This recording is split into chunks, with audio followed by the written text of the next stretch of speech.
በስመ አብ ወወልድ ወመንፈስ ቅዱስ አሐዱ አምላክ አሜን።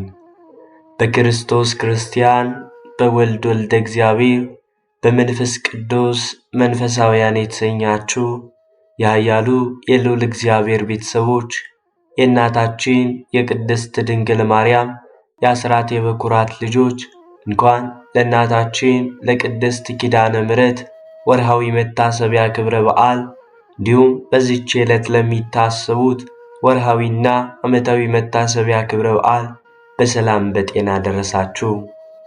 ዝክር ሚዲያችንን ሰብስክራይብ፣ ላይክ እንዲሁም ሼር በማድረግ አገልግሎታችን እንድታበረታቱ ስንል በልዑል እግዚአብሔር ስም በትህትና ቃል እናሳስባለን። ዘውትር ሁሌም በዚህ ሰዓት የቤተ ክርስቲያናችን ድርሳናት፣ ገድላት እንዲሁም ስንክሳር የምናሰማበት ስለሆነ ከቅዱሳኑ ገድላቸውን በመስማት ረድኤታቸውን፣ በረከታቸውን፣ አማላጅነታቸውን በመስማት በቃል ኪዳናቸው እየተጎበኘን በረከታቸውን እንድንቀበል ስንል ጥሪያችን እናሳስባለን። ከእናታችን ከቅድስት ድንግል ማርያም ከቅድስት ኪዳነ ምሕረት ረድኤቷ፣ በረከቷ፣ አማላጅነቷ ቃል ኪዳኗ ይጠብቀን። አሜን። ኪዳነ ምሕረት እመቤቴ የድኅነት ምክንያት ቃል ኪዳንሽ ባይኖር ኖሮ የጥፋት እሳት ባጠፋን ነበር። ከዚህ በመቀጠልም ኪዳን ማለት ምን ማለት ነው የሚለውን እናያለን። እግዚአብሔር አምላክ ዓለሙን ከፈጠረ ጀምሮ ፍጥረታትን ሁሉ በቸርነቱ በርኅራኄው ይጠብቃል፣ ይመግባል። የሰው ልጆች ሕግን በመተላለፍ ኃጢአትን ሰርተው እግዚአብሔርን ባሳዘኑም ጊዜ በመንፈሳዊ ሕይወታቸው ዝለው ከእርሱ ከልዑል እግዚአብሔር በረከት ጥበቃ እንዳይርቁ ስለ ባለሟሎቹ ቅዱሳኑ ብሎ በቃል ኪዳኑ ይጠብቃል። እግዚአብሔር ከባለሟሎቹ ጋር የሚያደርገው ቃል ኪዳን የቸርነቱን ብዛት ከሚገልጥባቸው መንገዶች አንዱ የሆነ ፍኖተ እግዚአብሔር ነው። ኪዳን በግዕዙ ተካሄደ፣ ትርጉሙም ተማማለ፣ ቃል ኪዳን ተጋባ ማለት ሲሆን እግዚአብሔር አምላክም ከመረጣቸው ቅዱሳን ጋር የገባው የውል ቃል ኪዳን ይባላል። ቃል ኪዳን ማለትም ውል፣ ስምምነት ማለት ነው። በዚህች አስተምሮ እግዚአብሔር አምላክ ፍጥረቱን በምሕረቱ የሚጠብቅበትን ቃል ኪዳን ከቅዱሳኑ መጻሕፍት አንጻር እናሰማለን። ቃል ኪዳን ሁሉ የከበረች ስለሆነች በየዓመቱ በ16 ቀን ሁሌም በወር የምናስበው እንዲሁም በየካቲት 16 ስለምናስባት ከ35ቱ የእመቤታችን በዓላት ከሆኑት አንዷ ስለሆነች የእመቤታችን የቃል ኪዳን ዕለት በተመለከተ እንዳስሳለን። ቅዱሳት መጻሕፍት እግዚአብሔር አምላክ ከመረጣቸው ከወዳጆቹና ከባለሟሎቹ ከቅዱሳን ጋር በየዘመናቱ የፈጸማቸው ኪዳናት እንደነበሩ ያስተምሩናል፣ ያስረዱናል። በነቢየ እግዚአብሔር ቅዱስ ዳዊት መዝሙር 89 ኪዳነ ተካሄድኩ ምስለ ሕሩያኔ ከመረጥኳቸው ጋር ቃል ኪዳኔን አደረግኩ ተብሎ እንደተጻፈ እግዚአብሔር አምላክ በበደላችን ምክንያት እንዳንጠፋ የሚጠብቀን በዚሁ ቃል ኪዳን አማካኝነት ነው። ለምሳሌ ምድርንና ሥጋ ለባሹን በንፍር ውሃ ዳግመኛ ላያጠፋ ለአባታችን ለኖኅ ቃል ኪዳን ገብቶለታል። ለቀደሙት አባቶችም ለነ አብርሃም ለነ ቅዱስ ዳዊት ቃል ኪዳን ገብቶላቸዋል፣ መሐላንም አድርጎላቸዋል።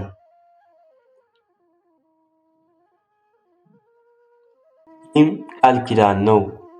በብሉይ ኪዳን የተፈጸሙት ኪዳናት በዓመተ ፍዳ የተፈጸሙ ስለሆኑ የመከራውን ጊዜ ያወሳሉ። በአዲስ ኪዳን የተፈጸሙት ኪዳናት ደግሞ ዘመነ ምሕረትን የሚያውጁና ጸጋቸውም የበዛ አማናዊት ኪዳን ናቸው።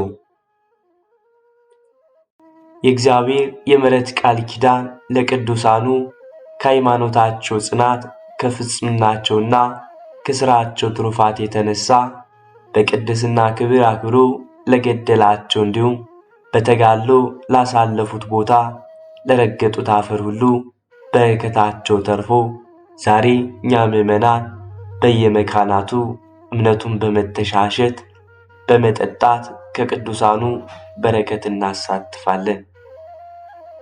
እግዚአብሔር አምላክ ምሕረት የባሕሪ ገንዘቡ ነውና ለሚወዱትም ትእዛዙን ለሚጠብቁ እስከ ሺህ ትውልድ ድረስ ምሕረትን የሚያደርግ በመጽሐፍ ቅዱስ እንደተጻፈ ከቅዱሳኑ ጋር ውልን የሚያደርገው እኛን የሰው ልጆችን በቅዱሳኑ በጎ ሥራ ለመጥቀም ፈልጎ ነው። እንዲህም ይሆናል። ይችን ፍርድ ሰምተ ብትጠብቃት ብታደርጋትም አምላክ እግዚአብሔር ለአባቶች የማለውን ቃል ኪዳና ምሕረት ላንተ ይጠብቃል እንዳለ ዘዳግም 7:12። ኪዳነ ምሕረት ኪዳነ ምሕረት ማለት የምሕረት ቃል ኪዳን ማለት ነው። ይህም ፍጹም ከከበሩ የእመቤታችን በዓላት አንዷ ከልጇ ከወዳጇ ከኢየሱስ ክርስቶስ ዘንድ የማይጠፋ የዘላለም ኪዳን የሰጠበት ዕለት መታሰቢያ ነው። ታላቁ የነገረ ማርያም መጽሐፍ እንደሚያስረዳን ጌታችን ካረገም በኋላ እመቤታችን ጌታ ወደ ተቀበረበት ጎልጎታ እየሄደች ትጸልይ ነበር። ከዕለታትም በአንዳቸው በየካቲት 16 ዕለት ከወትሮ ለየት ባለ መልኩ ልጄ ወዳጄ ሆይ ከሥጋዬ ሥጋ ከነፍሴ ነፍስ ነስተ ሰው በመሆነ 9 ወር ከ5 ቀን በመቻለ ማኅፀኔ ካንተ ጋር ሀገር ላገር ስለ መሰደድ መጥተ ልመናዬን ትሰማኝ ዘንድ እለምናለሁ እያለች ስትጸልይ ጌታችንም ምን እንዲያደርግላት ሲጠይቃት በስሟ ስለሚማጸኑ መታሰቢያዋን ስለሚያደርጉ ለችግረኛ ለሚራሩ በስሟ ቤተ ክርስቲያን ለሚያንጹ ዕጣን ዘይትና መባ ለቤተ ክርስቲያን ለሚሰጡ ምሕረት እንዲያደርግላቸው ጠየቀችው። ጌታችን መድኃኒታችን ኢየሱስ ክርስቶስም ማልኩ ለኪ በርእስየ ወበአቡየ ወመንፈስ ቅዱስ ያው ብሎ በየካቲት 16 ዕለት ቃል ኪዳን ገብቶላታል። ይህንን ቃል ኪዳን በነሐሴ 16 ቀን ደግሞታል። የኢትዮጵያ ኦርቶዶክስ ተዋሕዶ ቤተ ክርስቲያንም በየዓመቱ የካቲት 16 እመቤታችን ቅድስት ድንግል ማርያም ከልጇ ከወዳጇ ኢየሱስ ክርስቶስ ዘንድ የምሕረት ውል ስምምነት የተቀበለችበትን ቀን በታላቅ መንፈሳዊ በረከት ታከብራለች። ይህ በታላቅ ድምቀት የሚከበረው የኪዳነ ምሕረት በዓል ቀድሞ ለነበሩ ኪዳናት ኪዳነ አዳም፣ ኪዳነ ኖህ፣ ኪዳነ አብርሃም፣ ኪዳነ ዳዊት መደምደሚያ ነው። ለዚህም የማያልፍ የምሕረት ቃል ኪዳንን ስለገባለት ኪዳነ ምሕረት የምሕረት የይቅርታ መሐላ ውል ስምምነት እየታሰበ በመዝሙር በማኅሌትና በቅዳሴ ይከበራል። ምዕመናንም በዚህች ዕለት በረከትን ከእመቤታችን ከቅድስት ድንግል ማርያም ይቀበላሉ። በዚህችም ዕለት መታሰቢያዋን ለሚያደርግ ስሟን ለሚጠራ ለድሆችና ለችግረኞች ቀዝቃዛ ውሃ ለሚሰጥ የክብር ባለቤት ከሆነ ከተወደደ ልጇ ከጌታችን ከአምላካችንና ከመድኃኒታችን ኢየሱስ ክርስቶስ የምሕረት ቃል ኪዳንን ተቀብላለች። እመቤታችን በቅድስት ድንግል ማርያም የምሕረት ቃል ኪዳን ውስጥ ስምሽን የጠራ ሲል በጸሎቱ በእርሷ የተደረገለትን የአምላክ ቸርነት እያሰበ ዘውትር እስከ ሕይወቱ ፍጻሜ በእምነት ጸንቶ በጎ ምግባርን እየፈጸመ ስሟን የሚጠራ ይድናል ማለቱ ነው። ቅዱሳን የሰው ልጆችን ልመና እንዲያቀርቡ መላእክቱም የቅዱሳን ጸሎት በማዕጠንታቸው እንዲያሳርጉ ቅዱሳት መጻሕፍት ይመሰክራሉ። ነቢዩ ኤልሳዕም የነቢዩ ኤልያስን ስም እየጠራ በመጸለዩ በረከትን አግኝቷል።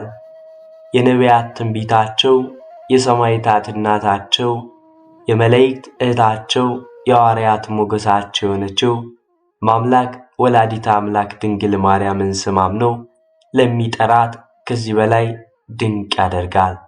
እርሷ ለዓለማት ፈጣሪ እናቱ ናትና። ዝክርሽን የሚያዘከረ ሲል በእርሷ የተደረገለትን ድነት እያሰበ በስሟ ለተቸገረ የሚመጸውት የዘላለም ሕይወትን ያገኛል ሲል ነው። እርሷን እናት ብሎ ያመነና የጠራት ልጇንም ወልድ ዋሕድ ብሎ ያምናል ይጠራልና ይህ ቃል ፍጹም እውነት ነው። የአምላክ እናት ብሎ ዝክሯን የሚያዘክር ልጇን አምላክ ብሎ አምኗልና ዝክርሽን ያዘክር ይድናል የሚለው ቃል ጽኑ ነው።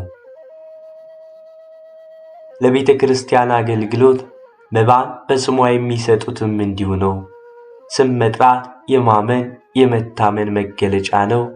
ዝክርን ማዘከርም በእምነት የሚደረግ የትሩፋት ሥራ ነው። በቅዱሳት ስም የክርስቶስን ቤተ ክርስቲያን ማሳነጽ ደግሞ ከሁሉ የከበረ የጽድቅ ሥራ ነው። በስምሽ ቤተ ክርስቲያን ያሰራ የሚለው ሐረግ የምዕመናንን ኅብረት በእምነት ያጸና ቅዱስ ሥጋውና ክቡር ደሙ የሚፈተትበትን ቤተ እግዚአብሔር ያሳነጸ የእግዚአብሔር ቤተ መቅደስ የሆነውን የሰው ልጅ የተዋህዶን ትምህርት አስተምሮ ያሳመነና ያጠመቀ ድነትን ያገኛል ማለቱ ሲሆን ይህም በቅዱሳት መጻሕፍት የተቀመጠ እውነተኛው የጽድቅ ሥራን የሚገልጥ ነው። ቅዱስ ገብርኤል መልዕልተ ጸጋ ብሎ ያመሰገናት ድንግል የአምላክ እናት እንዲሁም መልዕልተ ፍጡራን በመሆኗ በቅድስት መጻሕፍትም ለእስራኤል የማልኩላቸው መሐላ የገባሁላቸው ቃል ኪዳንም ይህች ናት። እንዲሁም በቅዱስ ዳዊት ነኪር ነገሩ በእንቲአኪ ሀገረ እግዚአብሔር የእግዚአብሔር ከተማ ሆይ ስላንቺ የተነገረው ነገር ድንቅ ድንቅ ነው እንዳለ ቅዱስ ዳዊት። የእመቤታችን ቃል ኪዳን ከሁሉ ኪዳናት ልዩ ነው። መልዕልተ ፍጡራን የሆነች እመቤታችን ከተመረጡትም ሁሉ በላይ የተመረጠች ናት። በዚህም ፍጥረታት ሁሉ ተስፋ የሚያደርጓት ምክንያተ ድነት አማናዊት የድነት ዓለም ተስፋ ናትና ከሁሉ ኪዳናት በተለየ ኪዳነ ምሕረት ተብላም ትጠራለች። ይህም ኪዳን የሚያገለግለው ለእነማን ነው? የእመቤታችን የቅድስት ድንግል ማርያም የምሕረት ቃል ኪዳን የሚያገለግለው በሃይማኖታቸው ጸንተው በመልካም በቅድስና ሥራ በመትጋት ለሚደክሙ ለኃጥአን ነው። አባታችን ቅዱስ ሕርያቆስም ይህንን በቅዳሴ ማርያም አዘክሪ ድንግል ለኃጥአን ወአኮ ለጻድቃን፣ ለጻድቃን ያይደለ ለኃጥአን አሳስቢ በማለት ይገልጸዋል። አባታችን አባ ጽጌ ድንግልም በማኅሌተ ጽጌው ሶበሰ ኪዳንኪ ምክንያተ ድኅነት ያሎ ፈለገ እሳት ወዴን ማስጠመ ኩሎ፣ የድኅነት ምክንያት ቃል ኪዳንሽ ባይኖር ኑሮ የጥፋት እሳት ባያጠፋን ነበር በማለት የእመቤታችን ቃል ኪዳን አማናዊት ይገልጸዋል። ነገር ግን የእመቤታችን የምሕረት ቃል ኪዳን አለና በእርሱ ድነት እናገኛለን በማለት በጎ ምግባርን ትሩፋትን ከመስራት ቸል ማለት አይገባም። እርሷ የሚላችሁን አድርጉ እንዳለች ልጇ የሚለንን ለማድረግና ባልቻልነው ነገር ደግሞ የእርሷን አማላጅነት እንጠይቃለን፣ እንማጸናለን። የእመቤታችን የቃል ኪዳን ምልጃ የስምዖን ታሪክ እንዲህ እንተርካለን። አባታችን አባ ሕርያቆስ በቅዳሴ ማርያም ለንጹሐን ሳይሆን በኃጢአት ላሉ ለደካሞች የእመቤታችን ቃል ኪዳን መድኃኒት ምሕረት ነው ብሎ እንደገለጸው በታምረ ማርያም ከተመዘገቡትና የእመቤታችንን አማላጅነት ከሚያሳዩት ታሪኮች አንዱ በዚህች ዕለት በየካቲት 16 የሚነገረው የስምዖን ወይንም የበላይ ሰው ታሪክ ነው። በላይ ሰው አስቀድሞ ቅምር በምትባል አገር በአብርሃማዊ ኑሮ የሚኖር ደግ ሰው ነበር። ሐዋርያው ቅዱስ ጳውሎስ በሁለተኛ ቆሮንቶስ 11:14 ላይ ሰይጣን የራሱን የብርሃን መልአክ እንዲመስል ይለውጣል በማለት እንደገለጠው በበላይ ሰው የቀናው ዲያብሎስም በቅድስት ሥላሴ አምሳል ሦስት ሰዎችን ተመስሎ እንግዳ ሆኖ ወደ ቤቱ መጣ። በላይ ሰውም እግዚአብሔርን እያስተናገድኩ መስሎት በደስታ ያማረ ምንጣፍ ጎዝጉዞ ወገቡን ታጥቆ የሰባውን ፍሪዳ በመሥዋዕት አስተናገደው። በሥላሴ ተመስሎ በቤቱ የተገኘው ዲያብሎስ ግን አዳምንና ሔዋንን በክፋት ሥራው እንዳሳተ ስምዖንም ልጄን ሰውተ እራት አዘጋጅልኝ ብሎ ጠየቀው። ስምዖንም የእንግዶቹን ፈቃዳቸውን ሁሉ ሊፈጽም ቃል ገብቶ ነበርና መሐላውን እያሰበ ልጁን አቅርቦ ሰዋው። እንድትታዘዛቸው ከቀረበው መሥዋዕት አስቀድሞም ቀመሰ። ከዚህም በኋላ ዲያብሎስም ተሰወረው። በላይ ሰው የልጁን ሥጋ በመብላቱ ጠባዩ ተለውጦ ከዚያ በኋላ ቤተሰቦቹን ጨምሮ 78 ሰዎችን በልቷል። በላይ ሰው የሚለው ስያሜውም ከዚሁ ታሪክ እንደምንረዳው ስሙን የሚበላ ሰውን የሚበላ የሚጠጣ በሚል ነው። በዚህም ሕይወት ሲዘዋወር ሳለ ሁለንተናው በቁስል የታመመ ሰው ተመለከተ። ይህም ሰው በላይ ሰብን አምላክን ስለወለደች ስለ ድንግል ማርያም ብለ ውሃ ጠጣኝ ሲለው በላይ ሰብም ልቡ ራርቶ ወደ ልቡናውም ተመልሶ ለድሃው ያለውን ውሃ ሰጠው። ይህም በላይ ሰው በመልካም ሥራ ደካማ ሲሆን ነገር ግን የሃይማኖት ልብ እንዳለው የሚያሳይም ነው። በላይ ሰውም ከሞተም በኋላ ነፍሱን በፈጣሪ ፍርድ ለምትቆም ጨለማ የለበሱ ሰይጣናት ይችን ነፍስ የሚያስፈራሩ ወደ ሲኦል የሚወስዷት አበጋዞች ወሰዷት። እመቤታችን ግን ልጄ ወዳጄ ማረልኝ ስትል ለመነችው። በመልአክ ኪዳነ ምሕረት ድርሰት በመልክዓ ኪዳነ ምሕረትም ድርሰት ንበለ ምግባር ባይቱ እመይጸደቅ አነቦቱ ለከንቱ ኪዳንኪ ኮነ ያለ በጎ ሥራ እምንጸድቅ መንግሥተ ሰማያትን የምንወርስ ካልሆነ እመቤቴ ድንግል ማርያም ሆይ ቃል ኪዳንሽ በከንቱ ነበርን ብሎ እንደተጻፈ 78 ነፍሳትን የበላይ ሰው የእመቤታችን ቃል ኪዳኗ በሚታሰብበት ዕለት ለድሃው ውሃን ስላጠጣ ነፍሱን በእመቤታችን ቃል ኪዳን አማላጅነት ዳነች። እግዚአብሔር አምላክስ እንኳን ለድኅነተ ዓለም ለመረጣት ማዛ ንጽሕናዋን ቅድስናዋን ለወደደላት ለእመቤታችን ድንግል ማርያም ይቅርና አምላክን ከማያውቁ ከአሕዛብ ወገን ከሆነች ከናውንት ሴት ስለ ልጇ ብትለምን ምሕረት የባሕርዩ ነውና በልመናዋ ልጇን ምሮላታል።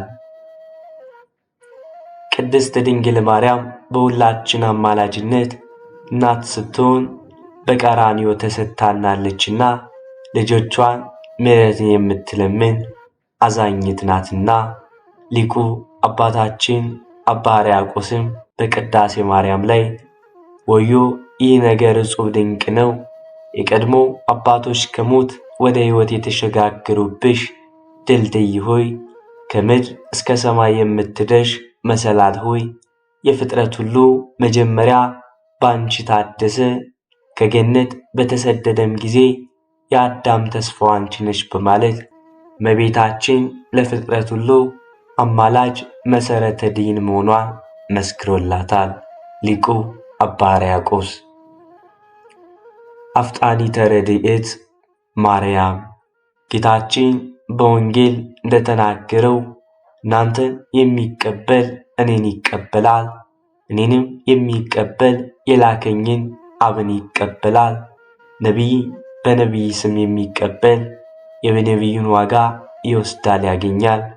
ጻድቅንም በጻድቅ ስም የሚቀበል የጻድቁን ዋጋ ይወስዳል እንዳለ፣ ማንም ከነዚህ ከታናናሾቹ ላንዱ ቀዝቃዛ ውሃ ብቻ በደቀ መዝሙር ስም የሚያጠጣ እውነት እውነት እላችኋለሁ ዋጋው አይጠፋበትም እንዳለ ማቴዎስ 10:41 ላይ እንደተጻፈ፣ የበላይ ሰብ ሕይወትም እግዚአብሔር አምላክ የምሕረት አምላክ እንደሆነ በምክንያት በመረጣቸው ላይ አድሮ ለእኛ ለልጆቹ የሚሰጠው ምሕረት መገለጫ ነው። ሊቁ አባ ጊዮርጊስ ዘጋስጫ በሰዓታት ጸሎቱም አፍጣኒተ ረድኤት ማርያም በጊዜ ምንዳቤ ወአጽባ ላይን እምቀራንባ፣ ማርያም ሆይ በችግርና በመከራ ጊዜ ከዓይን ጥቅሻ ይልቅ ለእርዳታ ፈጥነሽ የምትደርሽ በማለት ለሚጠሯት ፈጥና የምትደርስ እናት መሆኗን ተናግሯል፣ መስክሯል።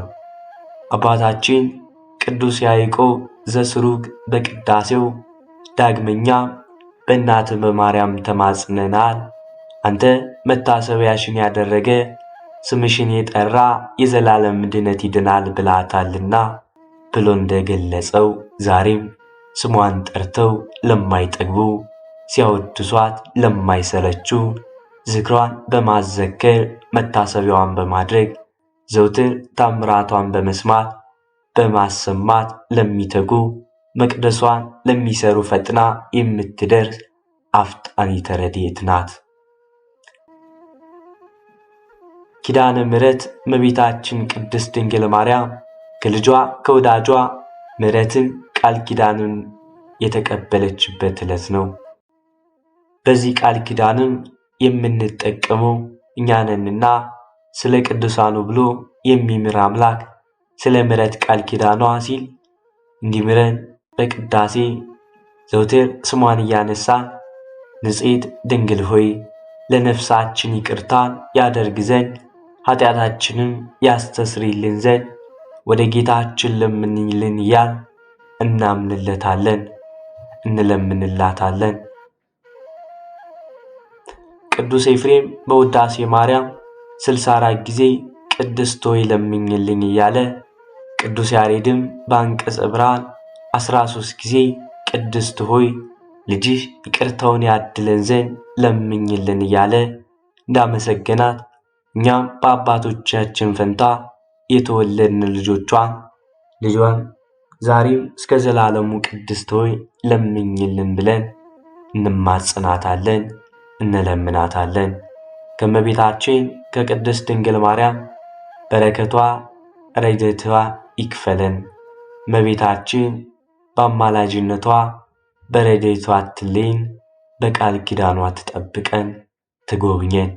ወስብሐት ለእግዚአብሔር ወለወላዲቱ ድንግል ወለመስቀሉ ክቡር። በዚሁ ቆየን። አሜን።